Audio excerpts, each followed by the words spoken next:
Hello, glad to see you on the channel. Subscribe, leave a like, and don't forget to write a comment. Enjoy watching. When my brother leaned forward into his webcam, chuckled in that familiar, self-satisfied way, and said, "Well, I guess some people just don't belong at family Christmas anymore." The silence that followed was louder than anything he could have screamed. It was the kind of silence that wraps around you like an unexpected gust of wind, cold, unwelcome, and a little too familiar. I smiled, not because it didn't hurt, not because I'm immune to being humiliated in front of my own blood, but because at that exact moment, I understood something so deeply that it almost made me laugh out loud. Michael had no idea what I had been doing for him and his family for the last 4 years, and he had just handed me the most perfect exit strategy I could have ever asked for. There were 10 of us on that Zoom call, blinking in and out of the screen like some low-budget soap opera. My Aunt Linda holding up her glass of boxed wine, my cousin Peter with his eternally glitchy connection, and our mother sitting too close to the camera, lit up like a campfire ghost story. It was supposed to be tradition. We wore our red and green, faked cheer, smiled through the pixelated chaos, and acted like Christmas still meant something. But that night, with one lazy jab, Michael managed to remind me why I'd always kept a foot out the door. He said it during a lull, right after I'd shown everyone the gingerbread house I'd made, a dumb little tradition I kept alive just for myself. I'd held it up proudly, icing running like rivers over crooked candy cane columns, and I said something probably too enthusiastically about how baking made me feel connected to Mom and Dad. And then he laughed. Not a full laugh, just that smirk with sound behind it, and said, "You know, it's sweet that you're still trying to be part of all this. Like, you live alone, no kids, no husband. But hey, nice house though." Everyone laughed, except Emily. His wife shifted uncomfortably and looked down at something, maybe her phone, maybe nothing at all. Our mom chuckled in that tight, performative way that parents do when they think ignoring something ugly will make it disappear. No one said a word to defend me. Not one. They just let it sit there, like bad stuffing on a plate you can't scrape off without drawing attention. I clicked leave meeting before anyone could ask me to lighten up or pretend they didn't hear it the way I did. My laptop screen went black, and I sat there, still holding that stupid gingerbread house, my fingers sticky with icing and something that felt suspiciously like shame. But it wasn't shame. Not really. It was something sharper, something that had been sitting dormant, waiting for the right moment. And now I realized the moment had arrived. That night, I didn't cry. I didn't text anyone some long emotional paragraph about how hurt I was. I didn't give them the satisfaction of a reaction. Instead, I went to my desk, opened my laptop again, not to revisit that cursed Zoom, but to log into my bank. It took less than 2 minutes. I found the 3 automated payments I'd been sending every month, one to the mortgage company in their town, masked under a generic LLC name so Mike wouldn't ask questions, one to Emily's student loan account, which she believed came from an educational hardship fund, and one to a local grocer, delivering groceries weekly for their 2 kids, charged to a burner card under my middle name. I clicked cancel on all 3. The screen asked, "Are you sure you want to stop this recurring payment?" I didn't hesitate. Not because I was angry. Anger is hot, fast, and loud. I was done. And done is quiet. It's the sound a rope makes when you let go. I never told them what I was doing. That was the point. It was the only way I could do it without making it about power. I never wanted praise, and I sure as hell never wanted them to feel beholden. I did it because after our parents died, Mike had 2 kids, a house that was sinking under debt, and pride the size of Texas. And I had a job, no dependents, and more guilt than I knew what to do with. So I paid, quietly, month after month, year after year. I helped because I thought that's what family did. Even when they mocked you behind your back. Even when your brother told people you were too smart to be lovable.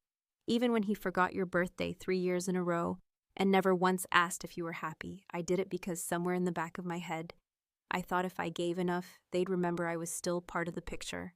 But that night, I realized I wasn't in the picture. I was the background. the invisible frame. And Michael, in all his blustering, self-congratulatory charm, had made it clear. He saw me as an outsider, a spectator, a joke. Well, I stopped watching. It took exactly 26 days before the first ripple came. Emily sent a quick, casual message. Hey, hope you're okay. Quick question. Do you know if that program you told me about for the loans changed their billing system? My payment didn't go through this month. I read the text 3 times. I didn't answer. I let it sit, unacknowledged, like a birthday card returned to sender. 3 days later, Mike followed up. Weird glitch on the mortgage. Did you hear anything on your end? They said the account was closed. Again, I said nothing. No explanation. No passive-aggressive emoji. Nothing. Sometimes the most satisfying revenge is the one that doesn't require an audience. Just a quiet, surgical removal, a vacuum where support used to be. Let them feel the weight of everything you carried when they didn't bother to ask if your back was breaking. And I knew it had only just begun. People always assume that revenge begins with anger, some loud, chest-thumping, blood-boiling explosion that sets a fire under your ribs and pushes you towards some vengeful act. But that's not how it was for me, not even close. It didn't start with rage or resentment or some sudden emotional upheaval after my brother humiliated me on that Christmas call. No, it started with silence, with stillness, with the almost meditative clarity of recognizing that I had been playing the fool in a family drama where I wasn't even given a speaking role. I didn't cut them off to get back at them. I simply stopped playing along in a game that had been rigged from the beginning, where I was expected to provide unconditional support without recognition, thanks, or even the basic decency of being spoken to like a human being. When I canceled those payments, it wasn't done out of spite. It was done out of necessity. It was a full stop after years of emotional erosion, after I'd carved out pieces of myself to fit into a space that never welcomed me. I wasn't trying to make them suffer. I was finally refusing to suffer quietly for them. And for the first time in years, I felt free. But freedom, as I would come to realize, doesn't stay quiet for long. It was about 2 weeks after the call when I started waking up without that gnawing weight in my chest. The one I'd always assumed was anxiety or caffeine or just the cost of existing in a world that didn't quite know what to do with women like me. Women who never married, never had kids, who made good money but never posted about it, who were always invited to baby showers but never consulted about anything of real substance. I didn't have a husband to buffer the blow, no kids to weaponize for sympathy, and certainly no social capital in a family that viewed motherhood as the true badge of maturity. What I had was a career, a corner office, and enough unspent affection to finance someone else's survival. So that's exactly what I did. For 4.5 years, I paid their mortgage directly, never to Mike, of course, because pride is a delicate and stupid thing, especially in men who confuse masculinity with secrecy and failure with bad luck. I routed the payments through a nondescript business account listed under a consulting firm I once registered and forgot about, so he wouldn't see my name. When Emily went back to nursing school and nearly dropped out due to an unpaid balance, I called the school pretending to be a financial aid officer from a donor program and wired them enough to clear her semester. Every Sunday night, groceries showed up at their front door, paper bags filled with vegetables, milk, peanut butter, and fruit snacks for the kids, all billed discreetly to a subscription under my middle name. I never told them, not once. Because I thought the act was enough. Because I didn't want gratitude. I wanted to believe that I could still matter to them, even if they didn't see it. But after that call, after Mike's voice, full of amusement and condescension, reduced me to a punchline, I realized that I had been nurturing a ghost, that every dollar I sent wasn't building a bridge, it was reinforcing a one-way street. And once I stopped, the cracks began to show almost immediately. The first text I ignored. The second I read twice. The third, from Mike himself, was a curious mix of casual concern and subtle blame. Hey, not sure what's going on with the mortgage. Bank says there's a disruption. Emily said her loan payment bounced too. Is something wrong with the system on your end? Not once did he say thank you. Not once did he even ask directly if I was the one helping.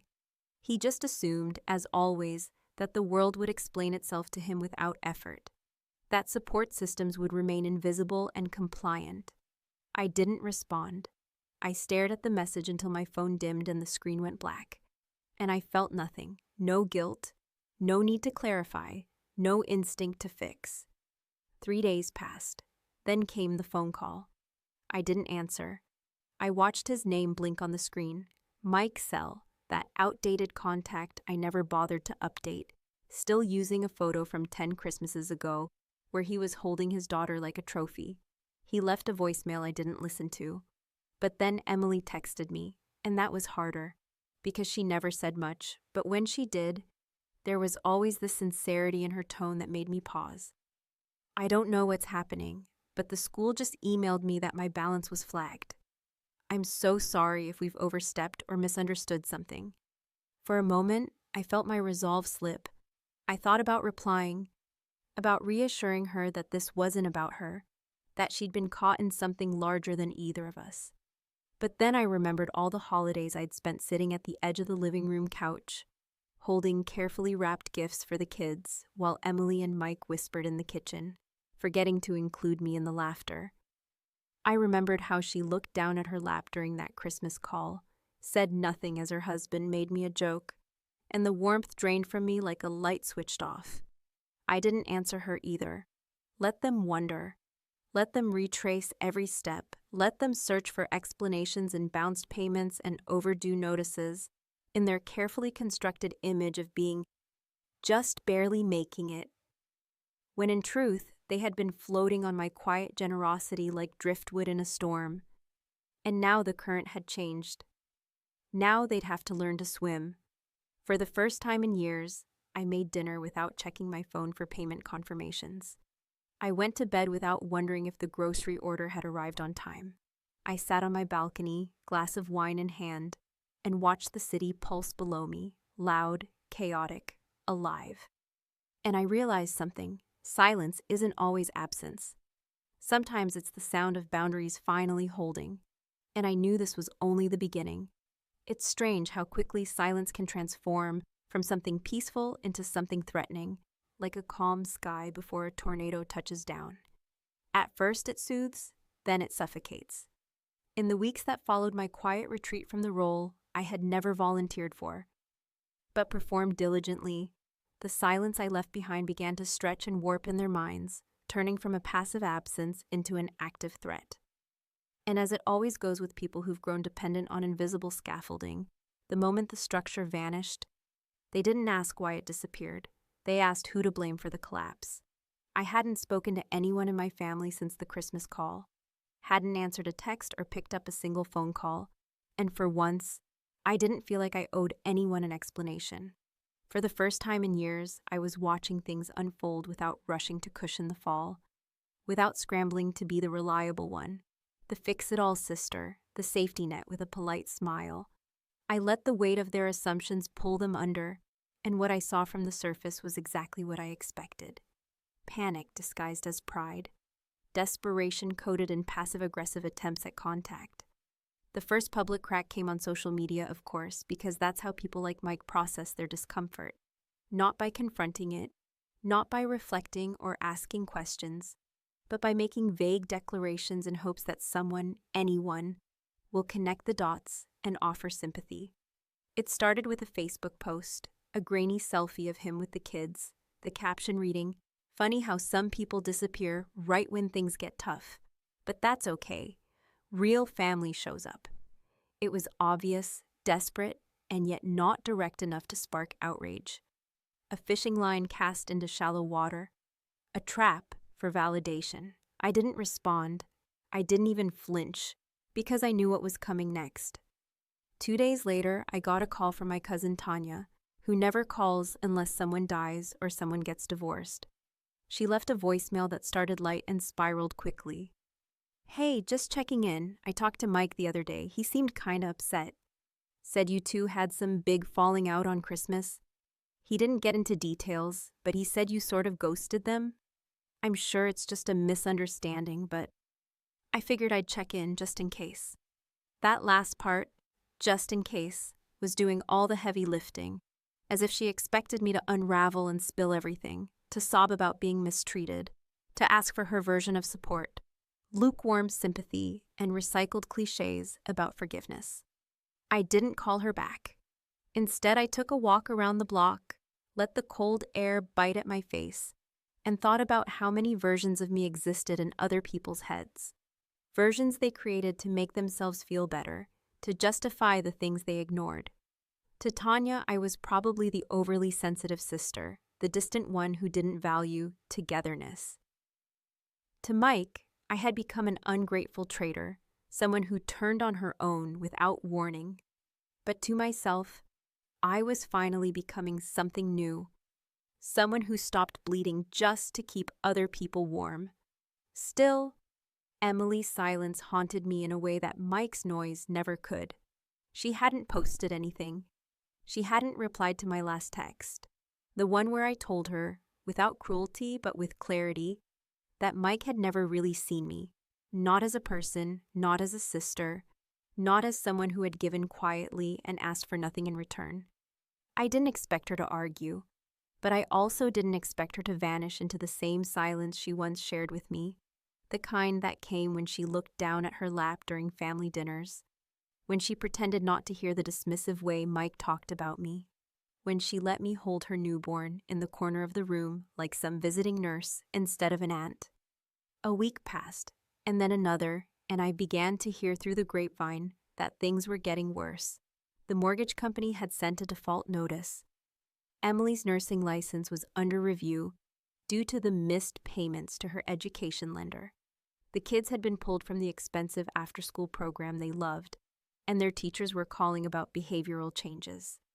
I knew this not because they told me, but because small towns leak like sieves, and my aunt, who volunteers at the same church food pantry Emily once worked at, casually mentioned it during a group email about upcoming family birthdays. The collapse was quiet, but it was comprehensive.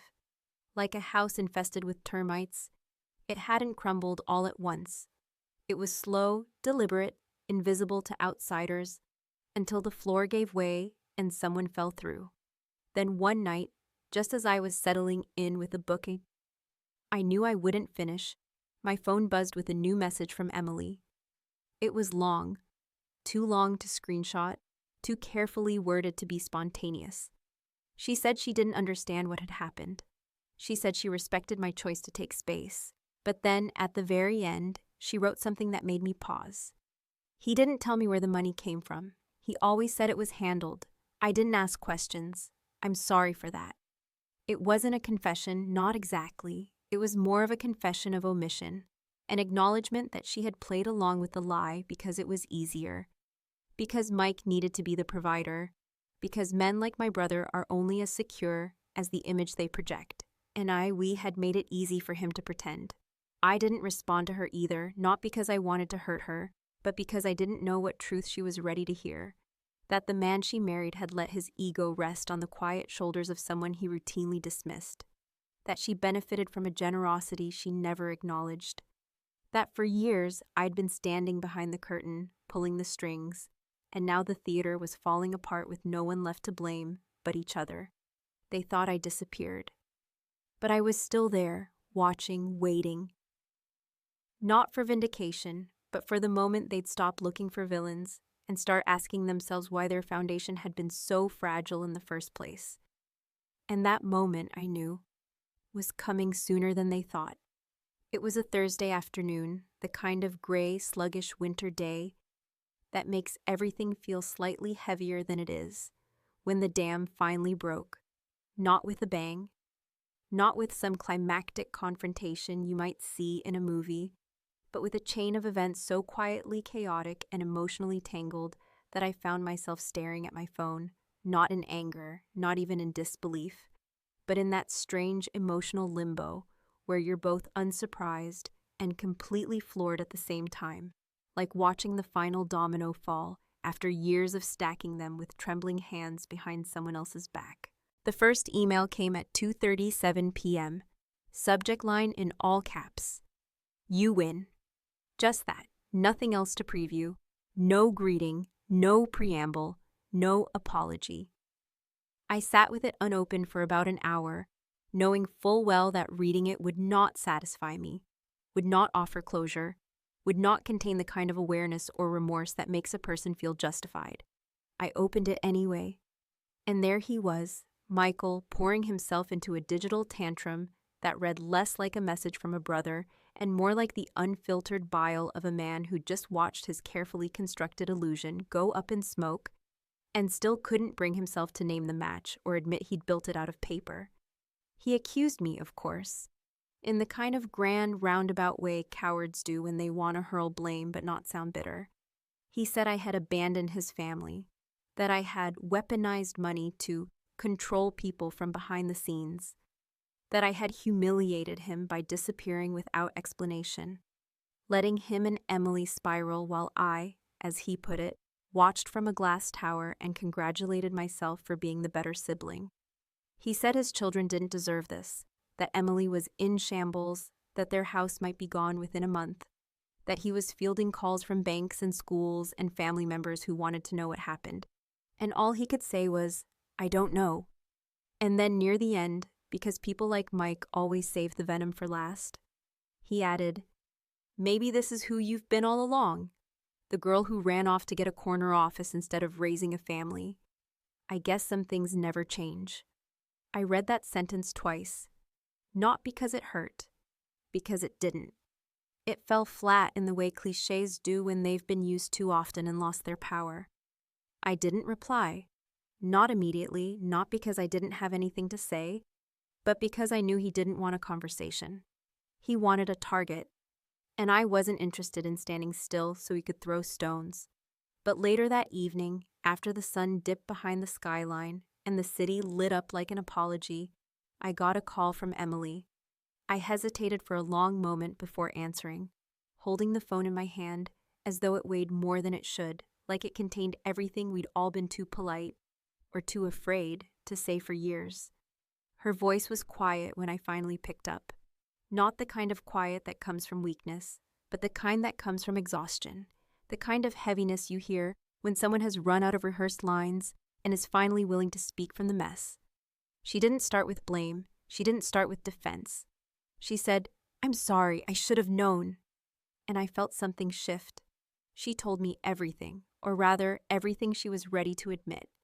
That she'd only recently found out where the mortgage payments had really been coming from, that Mike had lied to her from the beginning, saying it was some refinancing program his old buddy helped him get into, that he always brushed off questions about the grocery deliveries or the loan payments with a confident shrug, and phrases like, "I've got it handled," or "Don't worry about it."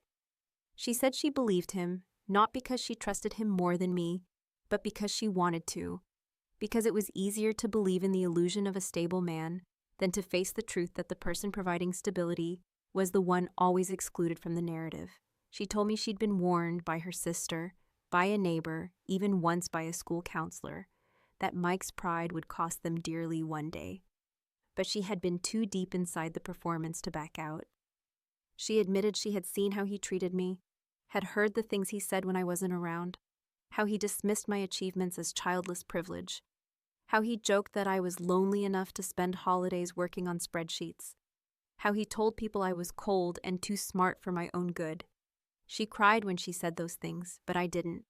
I'd already mourned that truth a long time ago. Emily said the kids had started asking questions, that their daughter came home from school after being told she could no longer attend her art program, and asked, "Did Aunt Sarah stop sending us stuff?" And that was the moment she realized just how much I had been holding their lives together. The worst part, she said, was not the bills or the lost privileges. It was the look in her children's eyes when they realized something big had shifted, and no one had told them why. We spoke for nearly an hour. Not all of it was productive. Some of it was halting. Some of it was full of awkward silences. But at the end, when she said, "I don't expect you to fix anything. I just thought you should hear it from me," I felt the faintest flicker of something I hadn't felt in a long time. Not forgiveness, not trust, but maybe the start of honesty. I didn't reply to Mike's email. But I did send Emily one final message after our call. I wrote, "You married a man who needed to be the hero more than he needed to be honest. I can't fix that. I won't. But I hope you find a way out before he drags all of you down with him." And then I closed my laptop, turned off the light, and sat in the dark for a while. Not because I was sad, not because I was angry, but because I finally understood that sometimes letting people drown isn't cruelty. Sometimes it's the only way they learn. They were never swimming on their own to begin with. And deep down, I knew this wasn't the end of the story. Not yet. Because people like Mike never accept the consequences quietly. They scream when the mirror cracks, and this mirror was just beginning to shatter. The last time I saw my brother face to face was in the parking lot of a bank he was no longer welcome in, standing beneath a January sky that looked like it had given up on ever being blue again. And even then, he didn't look at me like a person he once loved or relied on or even knew. He looked at me like a mirror he didn't want to stand in front of, one that showed him not the man he tried so hard to appear to be, but the boy he never really grew out of, one who had always relied on someone else to clean up after his messes, patch his cracks, and keep the narrative intact no matter how many times he spit on the page. I hadn't planned to be there. It wasn't some carefully orchestrated moment of confrontation or a dramatic culmination of weeks of silence. I had a meeting across the street, and fate, in its particularly twisted way, decided that this was the day our paths would cross one final time, in public, under fluorescent lights and cold wind, stripped of all pretenses. I saw him before he saw me. He was standing next to a tow truck, watching as his aging Honda was slowly pulled onto the bed, talking animatedly on the phone, pacing, angry in that specific way only men who are losing control tend to be, arms flailing, voice raised, blaming someone on the other end for something he clearly knew was his own doing. And for a moment I stood there, unnoticed, wrapped in the strangest mix of detachment and intimacy. Like watching an actor stumble through a role he no longer believed in, desperate to convince himself that the story could still be saved. When he turned and saw me, he froze, just for a second, like he wasn't sure whether to wave, run, or shout. He didn't do any of those things. He hung up the phone, straightened his posture like a man preparing for a verdict, and walked over with that slow, measured pace people use when they want to appear composed but are unraveling at the seams. He stopped a few feet away, hands in his pockets, jaw tight, eyes darting to mine and away again like a boxer gauging the distance before a punch. He didn't say hello. He didn't say my name. What he did say was, "You think this is funny?" The question hung there between us, absurd and raw. And I didn't answer right away because I knew it didn't deserve one.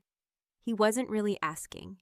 He was accusing, framing his collapse as a joke I was enjoying, painting himself as the victim of a cruel punchline I had been waiting to deliver.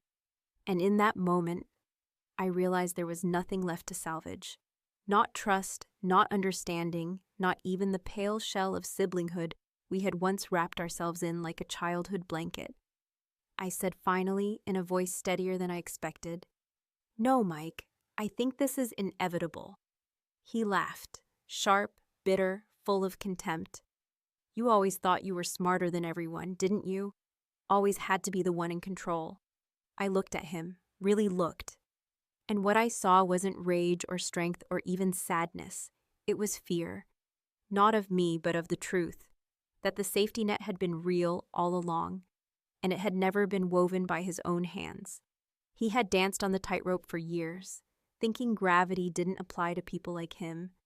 And now that the ground had finally come up to meet him, he didn't know how to land without breaking.